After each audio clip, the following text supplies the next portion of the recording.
पाणी होतं।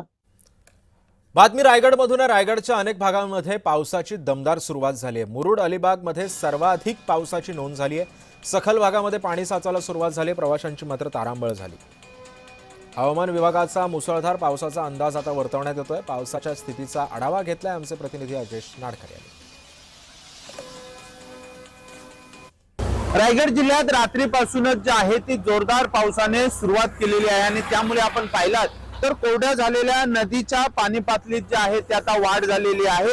गेल्या अनेक दिवसापासून प्रतीक्षेत असणाऱ्या पावसाने जे आहे ते रायगड जिल्ह्यात दमदार सुरुवात केलेली आहे आणि त्यामुळे आपण पाहिलात तर सर्वाधिक पावसाची नोंद जी आहे ती अलिबाग तालुक्यात झालेली आहे आणि आपण पाहिलात तर काही ठिकाणी जे आहे ते सकल भागात रायगडमध्ये पाणी साचलं आहे आणि त्यामुळे नागरिकांना त्या ठिकाणून प्रवास करताना मोठा त्रास सहन करावा लागत आहे। गेल्या अनेक दिवसापासून पावसाने दडी मारल्यामुळे शेतकरी जो आहे तो चिंतेत सापडला होता। मात्र आता जे आहे ते जोरदार सुरुवात केल्याच्या नंतर शेतीच्या कामाला देखील शेतकऱ्यांनी आता जे आहे ते सुरुवात केलेली आहे आणि त्यामुळे आपण पाहिला तर आज देखील पावसाचा जोर जो आहे तो कायम आहे आणि रायगड जिल्ह्यात हवामान खात्याने वर्तवलेल्या अंदाजानुसार काही ठिकाणी जो आहे ते मुसळधार पाऊस होण्याची शक्यता जी आहे ती वर्तवलेली आहे आणि त्यामुळे जो आहे तो नागरिकांसह शेतकऱ्यांना जो आहे तो मोठा दिलासा मिळाला आहे।